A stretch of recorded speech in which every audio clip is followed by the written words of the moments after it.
La Sociedad Dominicana de Urología se viste de gala para recibir uno de los urólogos de mayor trascendencia a nivel mundial, maestro, speaker, líder de opinión, pionero y dominicano de corazón, quien cada vez que nos visita nos nutre de las actualizaciones más relevantes a nivel de la urología oncológica y nos distingue con su cariño y su aprecio. Bienvenido, maestro. Muchas gracias, Paula. ¿Cómo se siente? Bien, feliz de estar de nuevo en esta tierra que también me recibe. Sí, nosotros siempre felices de recibirle, maestro. Ya hace más de 10 años de su primera visita en la República Dominicana, me gustaría saber cuál fue su impresión en ese momento del país y de la urología dominicana y cómo ha ido evolucionando con el paso de los años con sus visitas seriadas hasta el día de hoy. Pues no es que haga más de 10 años, es que hace 23 años. Wow. Que fui invitado por primera vez en Santiago por parte de Rolando Báez, padre, a hacer la apertura del curso académico de la Universidad Católica y Maestra o algo así, en un acto muy, muy bonito. Y además en Santiago pues tengo mi amigo del alma, que es Rafael Estrella, que había estado formado también en mi institución, con lo cual fue como una aproximación maravillosa a este país, y a partir de ahí pues han debido ser más de 20 las visitas al país, con lo cual sí que he visto la evolución de la urología dominicana. Ya en su día, a principio de este siglo, porque realmente es así, año 2002, 2003, pues realmente tenían ustedes unos referentes de la urología muy sólidos. Yo conozco básicamente los urólogos de la capital, los urólogos de Santiago, debe haber otros más, pero pienso que las dos grandes escuelas están ahí, y me habían impresionado siempre por su alto nivel. ¿Qué es lo que ha ocurrido en estos años? Pues ha seguido la evolución que ha seguido el mundo.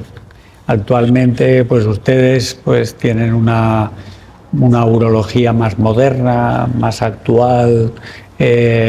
Por lo que yo veo, los medios, supongo que no en todos lados, pero ustedes disponen de robots quirúrgicos, disponen de Da Vinci, disponen de todo tipo de láser, la laparoscopia 3D, la laparoscopia convencional. La cirugía de la litiasis se hace de una forma absolutamente moderna, combinadas, percutáneas. Yo creo que la urología dominicana ha evolucionado al ritmo que ha evolucionado el mundo, y sin duda es de las de mayor nivel en Latinoamérica. Qué gusto escuchar esas palabras, doctor. Así como usted bien habla, realmente los avances tecnológicos son una realidad en la medicina, y pienso que la urología ha sido de las especialidades que más se ha nutrido de estos avances. ¿Cuál usted considera, maestro, que son los 3 avances tecnológicos que más han revolucionado el manejo del cáncer de próstata en las últimas décadas? Pues la urología probablemente es la especialidad quirúrgica más puntera en innovación. Déjame, si me permites, claro. Yo creo que la innovación y la urología ha sido muy inteligente, porque al revés de otras cirugías que y los urólogos. Los urólogos y las urólogas, que la urología no ha despreciado ese tipo de manipulaciones que no representan la gran cirugía. Me refiero a todo lo que es la endoscopia, la hemos mantenido dentro de la especialidad, al revés de, por ejemplo, los cirujanos generales con la endoscopia digestiva, los cirujanos cardíacos con todas las técnicas de angioplastia. los cirujanos torácicos, con las endoscopias bronquiales. Nosotros no la hemos despreciado y eso creo que ha sido absolutamente inteligente por nuestra parte, porque nos ha permitido evolucionar en la endoscopia, donde hemos sido verdaderamente líderes. También hemos sido líderes en la cirugía laparoscópica y hemos hecho cirugías de altísima complejidad, como puede ser una prostatectomía radical. Siempre digo que una prostatectomía radical laparoscópica es de altísima complejidad. Gracias a Dios, con la llegada de los robots, que también hemos sido los urólogos, los cirujanos de referencia, actualmente la cirugía oncológica, y ya empieza a ser parte de la cirugía reconstructiva, cirugía robótica, facilitándonos aquello que se había convertido en muy complejo con la laparoscopia. Por tanto, el urólogo, la urología en sí ha sido la que ha abierto muchas puertas a otras cirugías en técnicas mínimamente invasivas, que yo creo que eso es importante. Si me refiero al cáncer de próstata, ¿qué creo yo que ha sido absolutamente importante?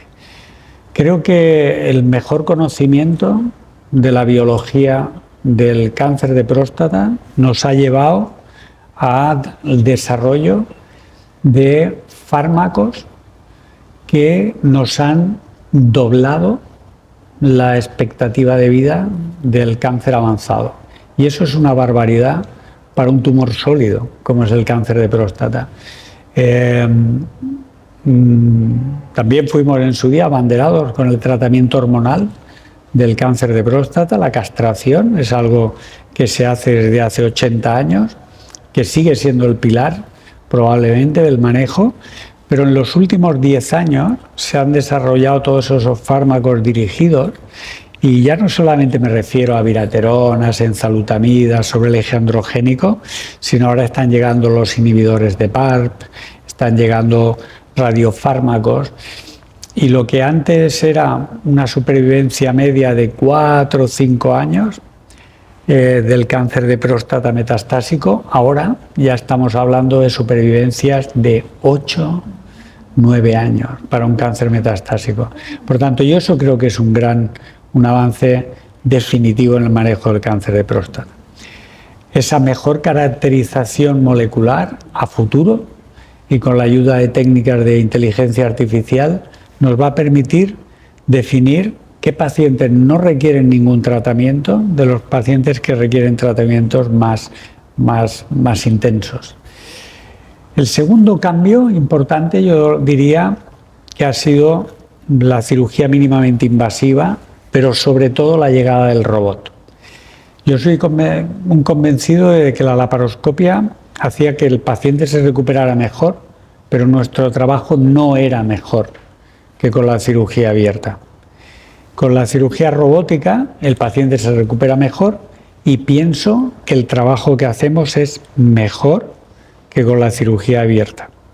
Entonces eso es realmente una segunda revolución. Y la tercera revolución, ya que me has pedido 3, creo que es la terapia focal. Hay un porcentaje de pacientes que están entre medio de ser más agresivos, quitándole toda la próstata, exponiéndolos a efectos secundarios más importantes, y aquellos con una vigilancia activa. Y son pacientes que probablemente se pueden beneficiar del control de los focos de más agresividad mediante terapia focal, y actualmente ya tenemos técnicas que incluso podemos considerarlas extracorpóreas, porque no producimos una invasión, no hay que pinchar ni siquiera, simplemente un transductor transrectal puede emitir ondas de alta frecuencia, de alta energía, y puede provocar ablación de tejidos. Por tanto, mejor conocimiento de la enfermedad, desarrollo de nuevos fármacos, prolongación de la vida a largo plazo. Segundo, el desarrollo de la cirugía robótica. Tercero, el desarrollo de la terapia focal. Doctor, usted vivió la transición de tener una época donde las opciones del tratamiento del cáncer de próstata eran muy limitadas, a pasar a una época donde tenemos un abanico bastante amplio de opciones terapéuticas. ¿Usted entiende que hoy en día el urólogo se enfrenta ante la situación de cuándo debe de elegir el mejor tratamiento en el mejor estadiaje del paciente y cuáles serían los puntos claves que tiene que tomar en cuenta para esa intensificación, o sea, cómo cuando tenemos tantas opciones, cómo elegir la más adecuada en el momento oportuno? Paula, ¿te refieres a la enfermedad localizada o la enfermedad más diseminada? A la enfermedad localizada. Enfermedad localizada. Pues ahí va a ser fundamental, ahí es fundamental, uno, disponer de esas opciones. Lo segundo, ser bueno en el manejo de esas opciones, y eso en ocasiones no va de la mano de que tú seas el único. En ocasiones depende de trabajar en equipos y que esos equipos tengan sus expertos en diferentes tratamientos, ¿no?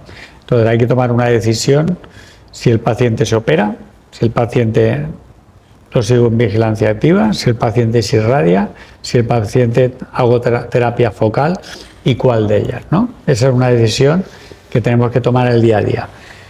Tenemos herramientas que nos pueden ayudar a elegir, porque sabemos el riesgo que tiene esa enfermedad. Por ejemplo, toda la clasificación de Capra nos sirve para saber el riesgo de control de la enfermedad con cirugía, con radioterapia, y también conocemos los potenciales efectos secundarios de cada uno de los tratamientos. Entonces, en base a todo eso, nosotros vamos a ser capaces de ofrecer al paciente una opción, y en ese balance entre potencial beneficio, curación y potenciales efectos secundarios, que dependen mucho también del cirujano, como disfunción eréctil, como incontinencia, es donde tomaremos la decisión. Capra, nomogramas de Vigilanti, todo ello nos ayuda, todo eso. El conocimiento anatómico por resonancia para saber si tengo que ir más lejos, más cerca, para evitar márgenes positivos, todo eso nos ayuda. A futuro y en breve ya la inteligencia artificial también nos va a ayudar en esa toma de decisiones, pero hay un diálogo con el paciente que es imprescindible. Si tú me dices, te pongo dos ejemplos extremos, 58 años, Gleason 7, no tengo ninguna duda, es una prostatectomía robótica lo que le voy a hacer. Doctor, todos quisiéramos encontrarnos con el escenario de un cáncer de próstata localizado, pero la realidad de nuestras estadísticas es distinta. Al momento del diagnóstico tenemos muchos estadios avanzados y está muy ligado a que la población dominicana y latinoamericana aún enfrenta muchos tabús con relación al cáncer de próstata, a la evaluación prostática. No sé si esa sea la realidad en España. De ser así, ¿cómo usted entiende que nosotros como sociedad urológica debemos de enfrentar esta situación para incentivar a la población a derribar estos mitos que rondan alrededor del cáncer de próstata? Mira, ahí hay dos mitos. Hay dos mitos. El primero es el mito del tacto rectal, ¿sí? Del cual se hacen 50.000 chistes, bromas. Hay que acabar con eso, ¿no? Entonces, en nuestra sociedad es relativamente sencillo, porque para nosotros ya no es imprescindible un tacto rectal. Mediante un PSA y una resonancia magnética eres 1000 veces más preciso que con un tacto rectal. Por tanto, eso se puede eliminar teniendo acceso a esos PSAs, a esas resonancias magnéticas. Ese es el primer mito. El segundo mito es el mito de la disfunción eréctil, ¿no? Que si te hacen un tratamiento del cáncer de próstata te vas a quedar impotente. Eh, lo que hay que tener claro y explicarlo a los pacientes es que la función eréctil es un bien con fecha de caducidad. Todos los hombres, si acabamos teniendo suficientes años, vamos a acabar teniendo una disfunción eréctil. La disfunción eréctil básicamente es una enfermedad vascular, de deterioro vascular. Y el envejecimiento, hacerte viejo, es que tus vasos se hacen viejos, ¿no? Bueno, entonces, ¿a qué edad solemos diagnosticar el cáncer de próstata? Habitualmente a partir de los 60, ¿no? A partir de los 60 ya existe una tasa de disfunción eréctil importante, del orden del 40% en España. Y creo que la salud vascular en España no es peor que la que hay en Dominicana, por hábito de alimentación, por incidencia de obesidad, debe ser similar, pero no es peor en España. Por tanto, ese nivel de disfunción eréctil debe ser muy similar en Dominicana. Entonces, la gente que recibe un tratamiento, pongamos un tratamiento quirúrgico, el nosotros más hacemos, evidentemente pones en riesgo su función eréctil. Yo siempre les digo pero hay maneras de prevenirlo, ¿eh? Hay maneras de prevenirlo que es con una excelente técnica quirúrgica y sabiendo dónde te puedes aproximar mucho a la próstata y dónde no te puedes aproximar a la próstata, ¿no? Entonces, yo creo que con una buena técnica somos capaces de evitar mucha de esa disfunción eréctil, pero siempre les acabo diciendo, aunque lo hagamos muy bien, te voy a poner 5 años encima. En términos de erección, pero yo creo que eso el paciente lo puede entender bastante bien. Y de hecho, cuando le preguntas ¿cómo es tu erección? Dice, hombre, ya no es como cuando tenía 30 años, ya ha empeorado, ¿no? Yo creo que lo pueden entender bien. Doctor, en cuanto a avances tecnológicos, digamos que en la carrera de la liebre y la tortuga, el cáncer de próstata indiscutiblemente ha sido la liebre. Demasiada innovación. La tortuga da pasos, pero da pasos lentos, no quiere decir que no avance, va avanzando de una manera más pausada. ¿Qué tenemos con la vejiga? ¿Qué hay de nuevo en el manejo del cáncer de vejiga? Bueno, ayer estaba en Panamá y comentaba, hoy también lo diré, que la gran revolución en el cáncer de próstata ha ocurrido entre el año 2010 y 2020. Ha sido el gran desarrollo del cáncer de próstata, de los fármacos, y es donde hemos conseguido doblar realmente la supervivencia del enfermo avanzado. En cualquiera de los estadios de enfermedad avanzada la hemos doblado. El cáncer de vejiga va a ser esta década que estamos a la mitad, va a ser. Y realmente te das cuenta, cada vez que tenía que hablar de cáncer de vejiga, me aburría solemnemente, porque estaba harto de la BCG y más BCG, que es un tratamiento empírico, puramente empírico, donde la dosificación pues eran los viales de BCG, de la vacuna de la BCG, el número de instilaciones eran las que podía aguantar el paciente, que no eran más de 6, era algo empírico, que luego es efectivo y sigue siendo estándar de tratamiento, pero muy aburrido. Entonces, en la enfermedad metastásica no hacíamos nada, estábamos con supervivencias de 13, 15 meses, no avanzábamos. Bueno, pues hay una enorme revolución. La revolución viene de la mano de inmunoterapia, incluso en la enfermedad no musculoinfiltrante, y sasanlimab asociado a la BCG demuestra que puedes tener enfermos con carcinoma in situ, más del 90% de ellos libres de ningún tipo de enfermedad a 3 años.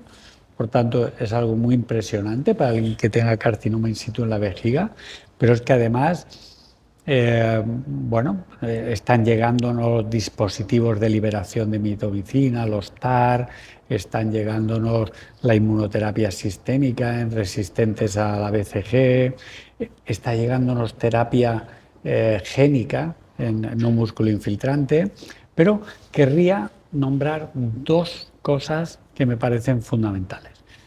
Son la inmunoterapia en la enfermedad musculoinfiltrante y los anticuerpos conjugados.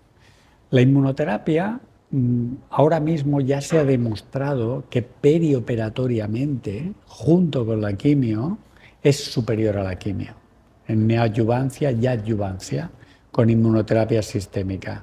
El estudio Niágara. Eso ya no es la quimioterapia neoadyuvante el estándar. Ahora es quimio más inmuno neoadyuvante más la inmunoadyuvante. Pero es que la adyuvancia solo postcistectomía es un hecho con 3 inmunoterápicos, pembro, atezo y nivolumab.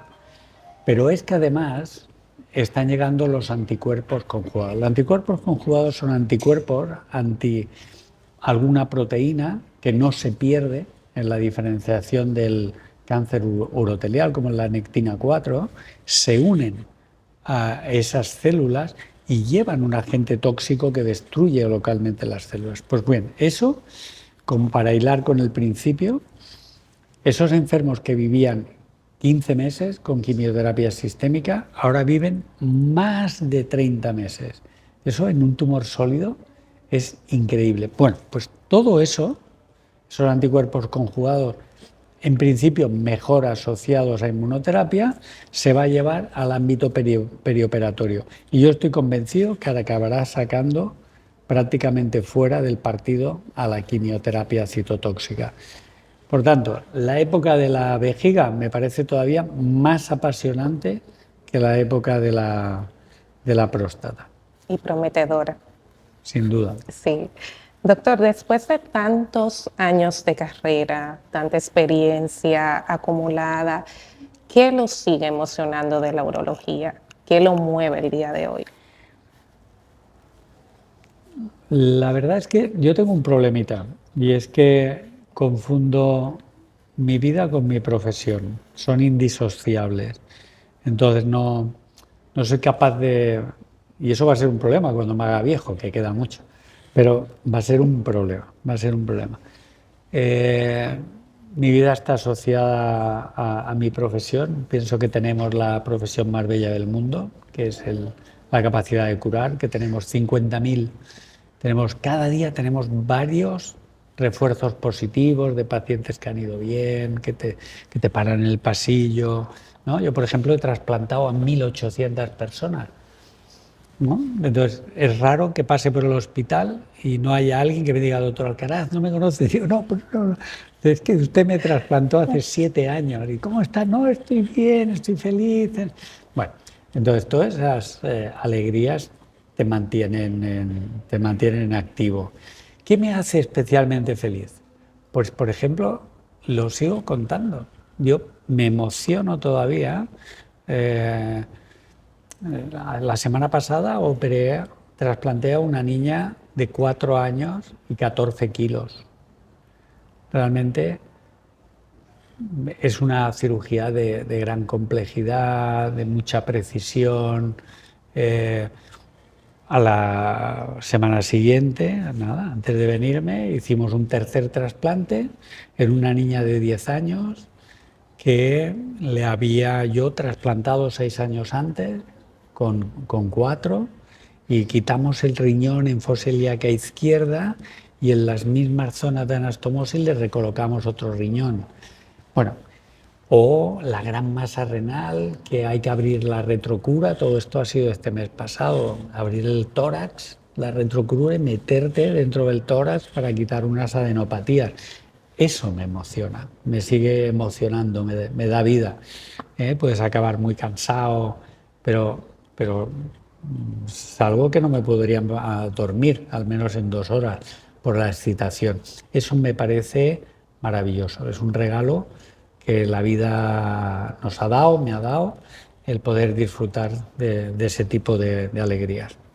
Doctor, por último, si usted tuviera que describir la urología dominicana en una palabra, ¿cuál sería y por qué? Pues mira, la urología dominicana, yo creo que, al menos en mi visión, es que tiene un capital humano maravilloso. Yo lo que más valoro en la gente es la bondad de la gente, ¿no? Y yo creo que eso lo tenéis una alegría innata que os hace diferenciales, ¿eh? Os hace diferenciales. Y desde el punto de vista más técnico, creo que es una, como decía en tu primera pregunta, creo que es una urología que ha evolucionado conforme a los tiempos y que sin duda es de las urologías que lideran la urología latinoamericana.